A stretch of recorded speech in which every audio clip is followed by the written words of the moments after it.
Before he could even walk, he was exposed to a world of violence and sexual depravity. The father would bring home prostitutes in front of the mother. And have intercourse with them in front of the children. My father had Albert by the neck, picked him literally off the floor and was just shaking him like a rag doll. As a grown man, he desperately wanted women to love him. His desperation became a sickness, and women, picked at random, became victims of his lust and brutality. Eventually, he confronted the monster within him, known to the world as the Boston Strangler. He confessed to it all. I did strangle her with my 2 hands. But was this man really the Strangler, or did he choose infamy over obscurity? He had an absolute pathological lust for celebrity. He wanted to be famous. He looked in the mirror every morning and said, "Who can I lie to today?" I mean, that was Albert DeSalvo.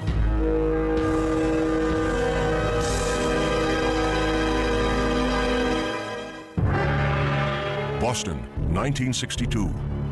On the verge of an encounter with one of the most feared and elusive serial killers in American history, the Boston Strangler. People said that it was as if Jack the Ripper had come back from the dead to stalk Boston. Twilight, June 14th, victim number 1. The body of 55-year-old Anna Slessers was found with a sash tied around her neck.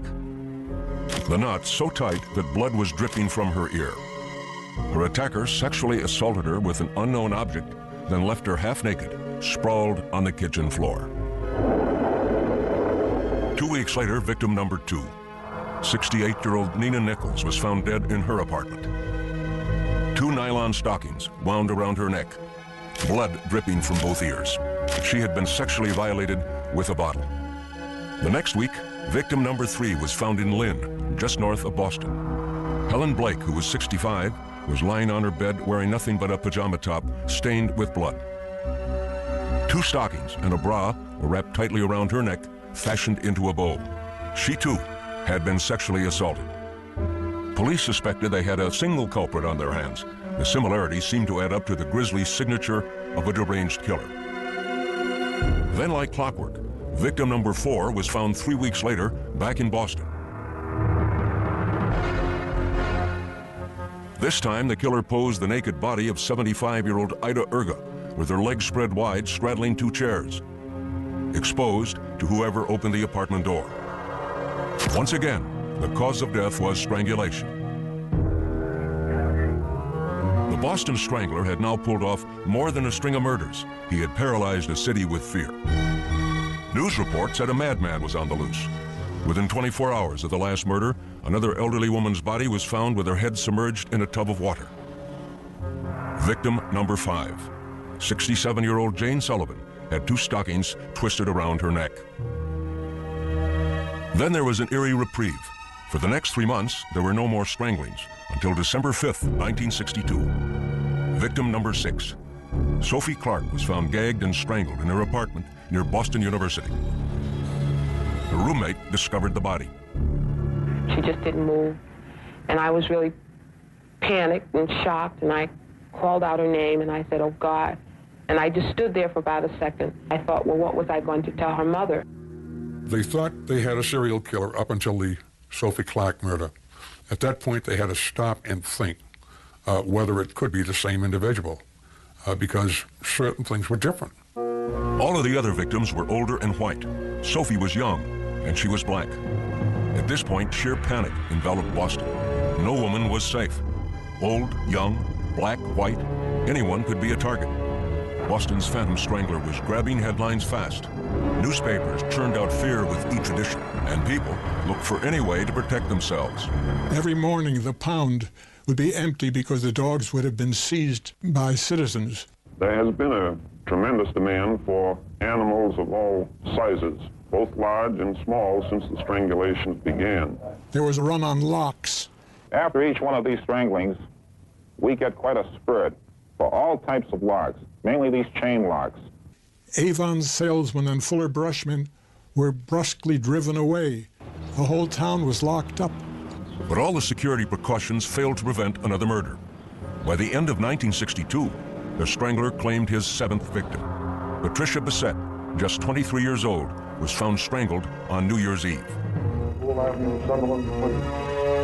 At this point, police were baffled. At each crime scene, there was no sign of forced entry, no robbery, no apparent motive. We don't feel that the person or persons responsible for one or more of these crimes is necessarily 100% psychotic. We feel that the person may be normal in many ways. We feel that they will tell someone about it. We would like to hear from that person or persons before harm comes to someone else. But harm did come. During the next year, 3 more women died at the hands of the Strangler, including 23-year-old Joanne Graff, raped, then strangled. The same day, America mourned the death of President Kennedy. But the most vicious crime of all was yet to come. Victim number 11, Mary Sullivan, just shy of her 20th birthday, was found in her Boston apartment on January 4th, 1964. The killer had strangled her and shoved a broom handle inside her. Propped against her foot was a greeting card proclaiming Happy New Year. Then, just as mysteriously as they started, the murders stopped. The police had exhausted every lead, but had no concrete evidence. So, the state of Massachusetts created the Strangler Bureau, a multi-agency task force with one goal in mind: find the Strangler. This office is concerned. The Attorney General, Edward Brooke, was under a lot of pressure to step in and correlate the various investigations in Greater Boston. As far as I'm concerned, it was one of the most extensive searches and investigations that we ever had. Since June 1962, we've interrogated or interviewed over 5,000 people. We've screened over 2,500 sex offenders who have been released from mental hospitals and jails and institutions. But the cops had little to go on. We had well over 1,000 leads in our files, but no one suspect would apply to all of the stranglers we were looking at. The police never did find the Boston Strangler. Instead, the Strangler found the police. Almost a year after the last killing, a man stepped forward and claimed that he was the one. He was the Boston Strangler. His name? Albert Henry DeSalvo. It was March 1965 when America could finally put a face to the monster known as the Boston Strangler. A 33-year-old construction worker named Albert DeSalvo had confessed to the 18-month killing spree. At the time, he was awaiting trial for a series of rapes. Boston police believed Albert was their man. His confessions included remarkably accurate details, especially when it came to the last victim, Mary Sullivan. I left her on the side of the bed with her head hanging down, her bust was exposed, and... Was she lying flat on her back, or was she... No, she was sitting up.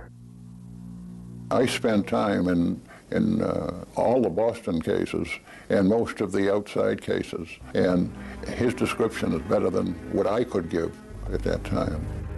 Police and reporters began unraveling the troubled life of Albert DeSalvo.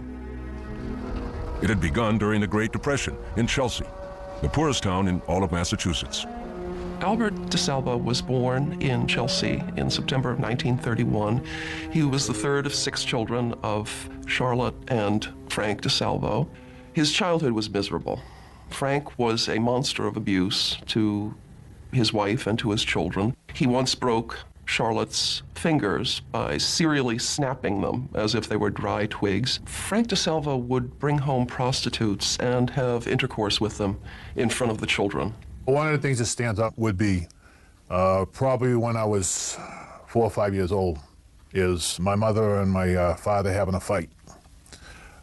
And at some point, my mother got knocked down, and my father had Albert by the neck, picked him literally off the floor, and was just shaking him like a rag doll. Soon after that incident, Charlotte and Frank divorced. The family never saw Frank again. By the time Albert was 12, he was working odd jobs after school. He delivered flowers and shined shoes to make some pocket money. Most of all, he tried to make life easier on his sisters and brothers. If we were sitting there, he'd say, "You want a Coke?" And then he'd know, looking at me, he'd know right away, a Coke isn't enough. You want a sandwich, a hot dog, you want a cake? Before he was 13, Albert had a police record. Albert had his first brush with the law in 1943. He committed assault and battery and robbery on a neighborhood paperboy. The take from that was $2.85. The judge gave Albert a suspended sentence. Within weeks, he was arrested again for breaking and entering. he had stolen $24 worth of jewelry from a neighborhood house.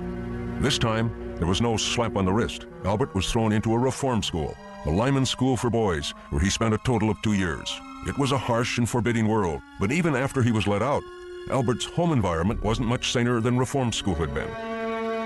Just as in his early childhood, 14-year-old Albert was graphically exposed to sexual promiscuity. This time it was his neighbors in the apartment building on Chelsea's Lower East Side. Albert also complained. He says they had a couch on the roof, and the people living in this building would have girls there. And I'd come up and they'd say, "Here's a quarter, beat it." And he says sex all the time, happening all the time. The otherwise meek and impressionable teenager was beginning to show a sadistic side as well. Albert himself would put dogs and cats in orange crates and let them scratch each other to death. But Albert did not show any violence to those closest to him. We had a little spat because I wanted to go with him somewhere, and he kept, denying me from going, and finally I grabbed him by the hair, and I wouldn't let go. I pulled out a piece of the scalp and all on it. And even at that point, he still, he just took it like a grain of salt. He was angry, but not enough to hit me or anything for it. Albert's home life was not improving. So, at the age of 17, with only a junior high school diploma, Albert found a way out. He joined the Army. There, he developed a reputation for being obsessively neat. Albert completed his basic training at Fort Dix in New Jersey and was transferred to Germany in 1949. There, at a USO dance, he met a woman named Irmgard Beck. They fell in love. Albert was passionately in love with Irmgard. He adored her. He treated her as if she were a goddess. Albert and Irmgard were quickly married in the small town of Bad Kissingen, but the marriage ran into problems right away. Irmgard discovered that Albert had an abiding obsession with sex and an overpowering sex drive that he relieved by masturbating frequently. She was said to have claimed that he wanted to make love 5 or 6 times a day, which clearly she did not have the time for, nor the inclination. The only thing she ever said to me is that they did have sex, and then when she'd go to the bathroom, she'd find her dish towel or another towel with semen or something on it, and that upset her. Why, what's wrong with him that he should have sex with me and then have to go into the bathroom? He said, "I have a burning feeling in my abdomen, flashes of burning, and it means I have to have sexual release of some kind." In 1954, the young couple left Germany for America, where Albert's sexual problems soon caught up with him. When Albert returned to the United States, to New Jersey, he had brushes with the law. The most serious one was an arrest in Mount Holly, New Jersey in January of 1955 for carnal abuse of a child. The charges were dropped when the girl's mother decided the court proceedings would be too traumatic for the child. Albert decided it was a good time to leave town. In 1956, Albert, Irmgard, and their new baby daughter packed up and left New Jersey and the Army altogether. Their destination, Boston. Within years, Albert would begin his downward spiral into a psychotic world of sexual deviation and violence. At the age of 25, Albert DeSalvo was fighting an internal battle against his own monstrous sexual cravings, and he was losing. But he still strained to live the normal working-class life in Boston with his wife Irmgard and their baby girl. He was very firm about the fact that he was a devoted husband and father. He never went out with the guys for a beer after work. He came straight home. He gave his entire pay packet to Irmgard. He was never one for a night out on the town. Albert grabbed whatever job he could find, in a shoe factory, then in a shipyard, and finally as a construction worker. By 1960, Albert and Irmgard had their second child, a son. But Albert was restless. He wanted to be something in life and just didn't have the background, training, education, experience, or the wherewithal to become anyone except a loudmouth, self-centered, egotistical braggart. And a sexual predator. Albert had begun to prowl the streets of Cambridge searching for his prey. He invented a routine to con gullible young women, relying heavily on his ability to charm.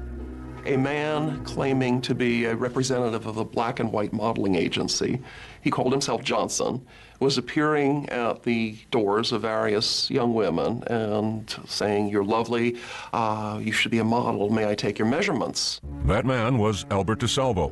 He would then say that He was empowered to take their measurements to see if they would fit the photographer's needs, and that he was allowed to give $10 for just their measurements, or $15 in bra and pants, or $25 in the nude. A surprising number of women went along with Albert's scheme. It was not uncommon for Albert to then talk his way into bed with the most trusting of his prey. But some of the women complained to the police. The cops started keeping a watch out for the con artist they called the Measuring Man. Meanwhile, Albert was branching out. He was fast becoming an expert at breaking and entering. And luck was on his side. Although he was arrested and charged with burglary several times, he always received a suspended sentence and walked out of court. Until March 17th, 1961. That night, Albert was caught while burglarizing a house on Broadway in Cambridge. DeSalvo had every reason to once again expect easy treatment at the hands of the law. But this time, he himself changed the rules.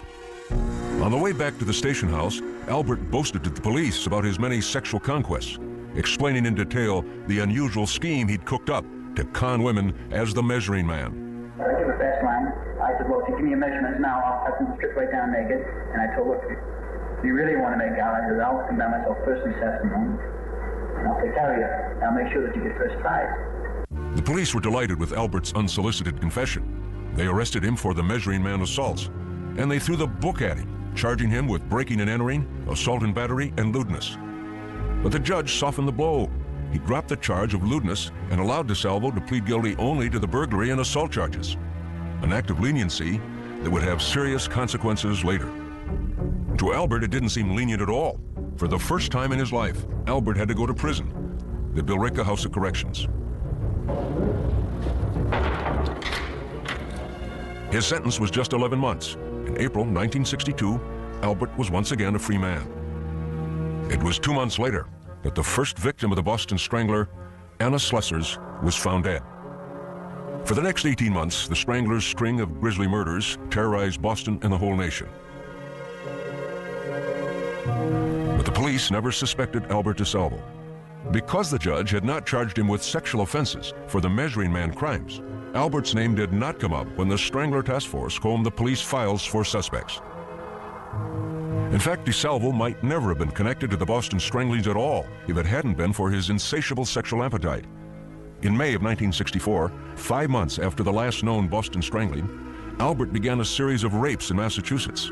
These crimes would earn him yet another nickname, the Green Man. The Green Man scheme was somewhat, well, considerably different from his Measuring Man gig. He got the name Green Man from the fact that he wore a workman's uniform. He would drive somewhere, and the urge would be on him. That's the only way he explained it. And he would park wherever there was a place to park. Then he would go in the building, and he would look at the bells. And if there's a name of a woman, he would simply press the bell. He would say, there's a leak, or the superintendent has sent me around to turn off your water so that we can check out the leak in the basement. And of course there would be no leak, but the woman would admit him to the house. He would then bind her and sexually assault her. I don't think it made any difference to Albert who answered. Some were old, some were young. I think his criteria was that a woman answered when he rang the bell. Sometimes he would apologize to his victims. When he would tie them up, he would spread eagle them on a bed, and then he'd kiss them about the body and then do other things. 4 victims of the Green Man went to the police. And even though DeSalvo was not recorded as a sex offender, one cop with a good memory remembered that as the Measuring Man, Albert had been accused of sex crimes. The police told Albert to come in for questioning. Instead, Albert fled to his brother's house. He says, I'm going to be arrested. I says, well, what? What did you do? And he says, I've done some things. I says, what did you do? And he just started to cry. It was then that Albert made a startling confession to his sister-in-law about a break-in gone bad. He says, I did harm to somebody. I says, what are you talking about? He says, I'm responsible for your woman dying. I said, what old woman? What are you talking about? He says, I broke in a house, he says, and I scared the woman. She died of a heart attack. The woman Albert was referring to was 85-year-old Mary Mullen. She had indeed been found dead of a heart attack in her home, But there had been no evidence of foul play, and Mullen's death was never considered a homicide. Now, Albert brought his brother Richard and Richard's family home with him. When they arrived at Albert's house, the police were already there waiting. Something's going down. I says, you know, how come everybody's all of a sudden look at your car? So he says, well, I think this is it. I think they're going to arrest me. Then he started picking up speed. He ended up driving on the wrong side of the street, half on the street, half on the sidewalk. He was hitting no parking signs, stuff like that there. My husband says, you know, you can't do this. Cops are everywhere. So that's when he pulled over. He says, you stay here, and he got out and he started running. The chase continued on foot, but Albert's politeness kicked in. When one of the cops dropped his gun, Albert stopped running, found it, and handed it back to the officer. The cop showed his appreciation by cuffing him. When questioned by police, Albert confessed to several of the Green Man rapes. The judge in the case found the confessions disturbing enough that he sent Albert to a mental hospital for observation. There, Albert would meet another mental patient named George Nasser. As usual, Albert could not help bragging about his exploits. He was constantly talking about what his crimes were. While talking to George Nasser, Albert would confess for the first time that he was the Boston Strangler. Albert DeSalvo began the fall of 1964 at the Bridgewater State Hospital for the Criminally Insane. He had been arrested for a series of rapes in Cambridge called the Green Man crimes. The judge had sent him to the hospital to determine if Albert was competent to stand trial. As far as the psychiatrists were concerned, he was. I diagnosed Albert as a sociopath. A major characteristic was he was manipulative, not above committing crimes to get what he wanted. But there were also aspects, he was terribly insecure. He wanted to be the most important person in the world. Declared competent, Albert was sent back to jail, but not for long. In jail, Albert announced he was having visions of his wife appearing and berating him for his crimes. So the judge promptly sent Albert back to the mental hospital. This time, the psychiatrists decided to label him incompetent. Then suddenly, Albert started talking like he never had before. He bragged so much nobody believed him. As a matter of fact, he was found out only because he bragged to his cellmate, George Nasser, who was very bright. Nasser, who was in the mental hospital awaiting trial for murder, became Albert's confidant.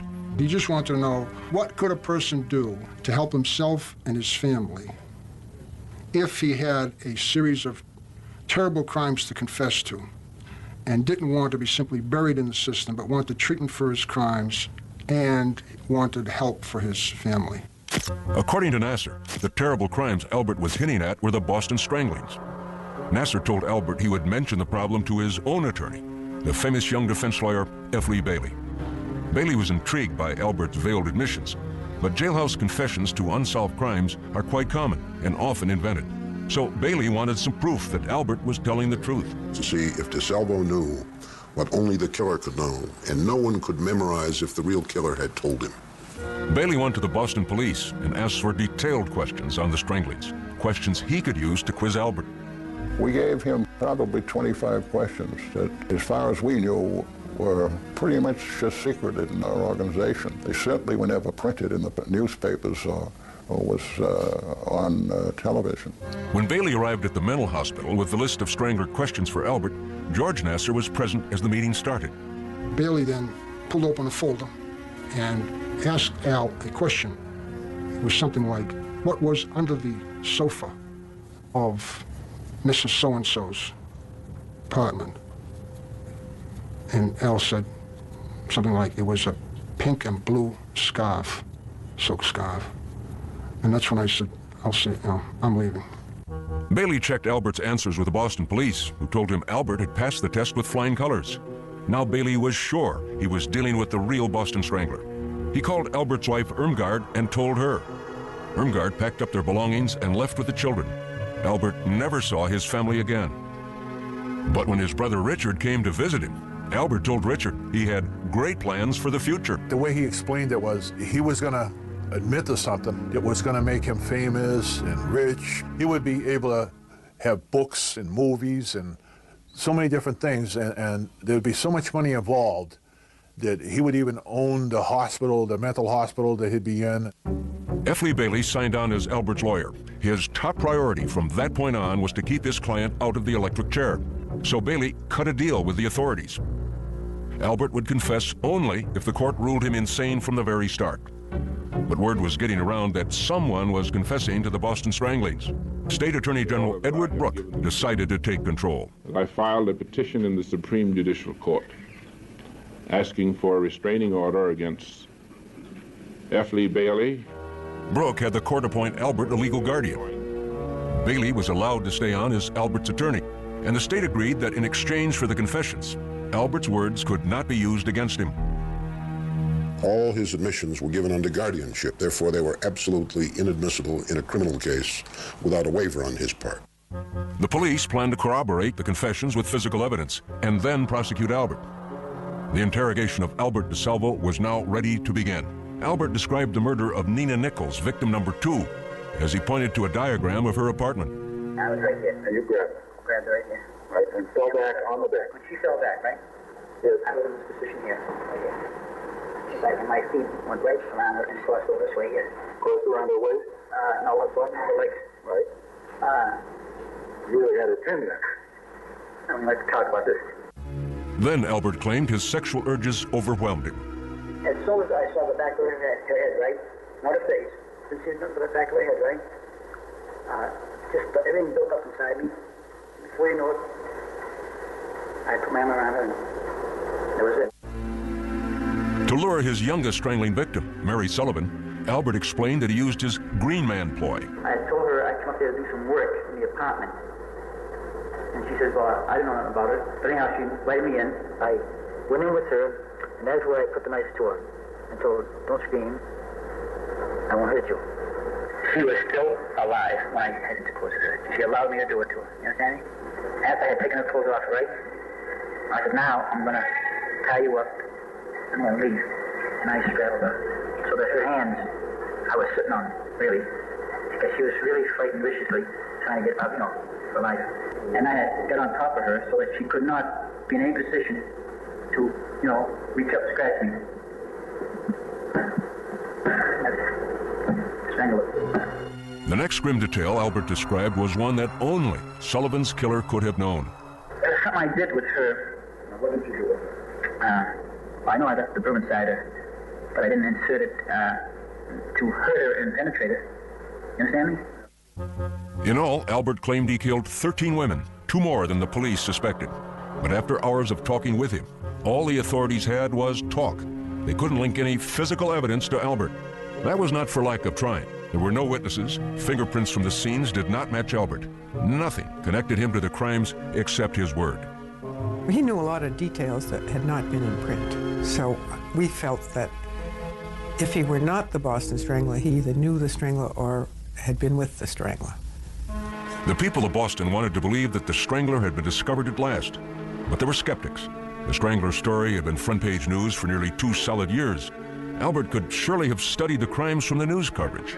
It is very interesting to me that Albert's confession reproduces the misinformation that appeared in the newspapers. For example, he grossly mistook the time of day that one of the murders was committed. He was mistaken about the type of weapon in another case. The police had agreed not to use DeSalvo's confessions as evidence against him, and they'd been unable to corroborate Albert's admissions with physical evidence. That meant that Albert was never actually charged with the Boston Stranglings and never stood trial for them. Instead, he was tried only for rapes he committed as the Green Man. Of course, considering his confessions, most people, including journalists, considered the Strangler mystery solved. To this day, everyone who read those papers believed that Albert DeSalvo was the Boston Strangler. Defending Albert on the Green Man charges, Bailey tried from the outset to convince the jury, all of whom had heard of Albert's confessions to the Boston Stranglings, that Albert was insane. I hope that they recognize insanity, because I think it will promote some interest in finding out why he is the way he is. The prosecution said Albert knew right from wrong. He would tie the women up. He would touch them on their breast, in their private parts. He was able to carry on a conversation. He was not ranting or raving or incomprehensible as he spoke to the many victims. We use that as a sign that he was sane and that he knew he was committing criminal acts. The trial lasted 8 days. The jury took 4 hours to reach its verdict, guilty but not insane. I felt that we had given them a common sense, logical case and I am pleased that they saw it our way, sir. Albert was convicted on all charges. The judge sentenced DeSalvo to life in prison. Albert DeSalvo had never been formally charged with killing any of the victims of the Boston Strangler. Technically, all the cases remained open. But as far as the relieved nation was concerned, the Boston Strangler was at last behind bars. But Albert had other plans. Convicted of a series of rapes, Albert DeSalvo had been sentenced to life in prison. He had confessed to being the Boston Strangler, but would never stand trial for those crimes. In January 1967, he was returned to the mental hospital, awaiting transport to prison. A month later, he connived with 2 other patients to break out. Insofar as we know, one of them, at least, must have had either a key or some type of metal artifact, whereby he was able to put his arm out of what is known as the peephole in the door. The 3 escapees jumped down an elevator shaft under construction and scaled a brick wall. In Boston, they split up. Midnight, February 23rd, 1967. Albert DeSalvo was on the loose. Once again, fear gripped Boston. It was a repetition of what they had gone through when he was running around loose killing people. Believe me when I tell you, the population of Greater Boston is 2 million. Let's say 1 million were women.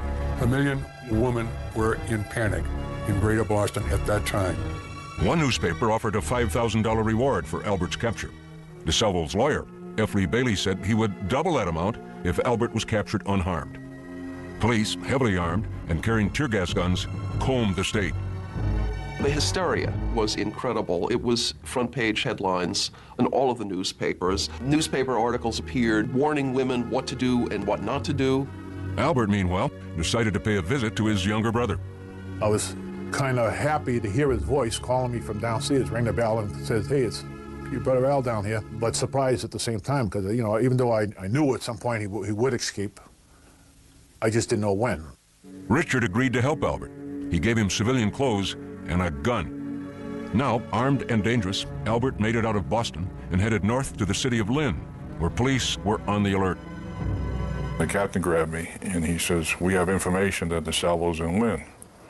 And I said, "Oh, wonderful, that's all we need today." It was 36 hours after Albert had escaped. After walking around undetected for a few hours, dressed in an old Navy uniform he had found, Albert stopped at a shoe store and asked to use the phone. He said he needed, quote, to call F. Lee. And as soon as he said that, we all turned and realized that that was DeSalvo.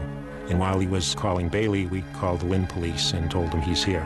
While we were waiting for the police, I don't know why, but I asked him, "Did you strangle all those 13 women?" And he responded, I think I got the words exactly as he responded, "I honestly don't know. I know I did some of them." Within minutes, the police converged on the shoe store. We dashed into Simon's. He was standing in the rear of the store. I recognized him from the picture, and I asked him his name. He said it was DeSalvo, and I put the cuffs on him. Did he give you a hard time? No, he didn't. Did he say anything to you? He said he was DeSalvo. As the different police agencies fought over the privilege of returning Albert to jail, DeSalvo was paraded before the swarm of reporters. There would be no harm to nobody. My only purpose of leaving. Al, did you promise? I did. I didn't bother nobody. After the fact, Albert DeSalvo insisted that his escape was meant to protest his being sentenced to a prison instead of a mental institution. Albert has had a single-minded and often articulated desire ever since he got in the place, and he initially retained me for the purpose of getting him to an institution where there were doctors. It was that simple.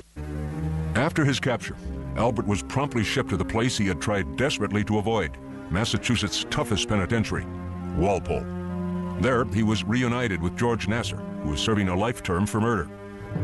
The two hatched a deal they hoped would bring them money and fame. My agreement with Al was simply this.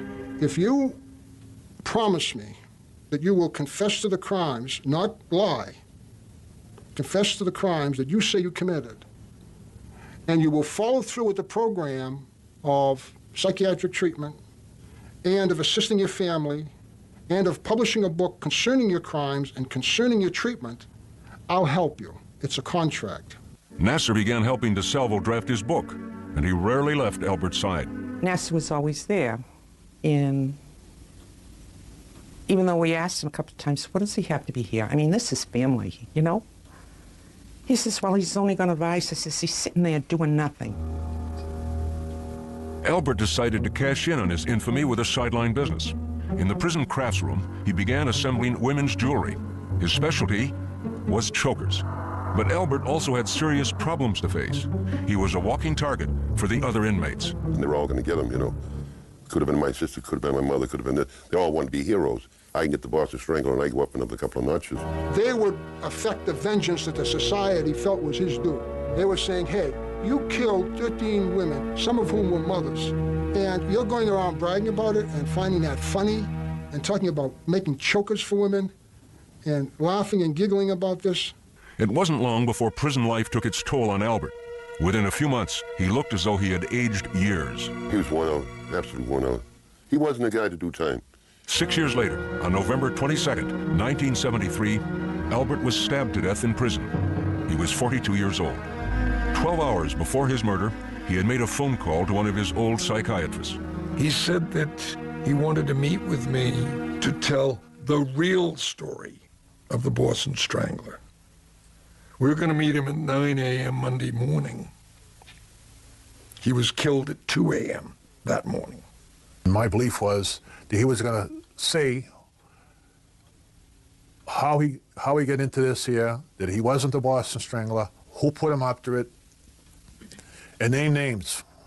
That was one theory. There were others. Albert was selling speed in the prison, and he was selling it at less than the syndicate price. And he'd been warned, don't do that. And Albert didn't take orders from anybody, and this time they killed him. He was killed over 2 pounds of institution bacon. He was supposed to give a pound to someone else and didn't. The case of Albert DeSalvo's murder remains open, and so did the Boston Stranglings. Despite widespread public certainty that DeSalvo was the Strangler, some of those familiar with the case have lingering questions. Everyone wanted the Boston Strangler off the street. And if someone wanted to confess to it at that time and could give any reasons why he was, I think we were willing to accept it. He wanted to be world renowned. And of course, if you confess to the worst serial murder since Jack the Ripper, you're going to be famous, infamous. Another reason that he had was that someone convinced him that if he confessed to being the Boston Strangler, he could make it a lot of money. As far as the investigators are concerned, there is no mystery. Albert DeSalvo was the Boston Strangler.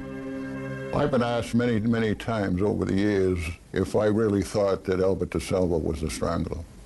And I was positive 30 years ago, and I'm positive now. Albert DeSalvo never published the book that he thought would make him a rich man. But shortly before his death, he did write a poem and gave it to his lawyer, Tom Troy. Here's the story, The Strangler, yet untold. The man who claims he strangled 13 women, young and old.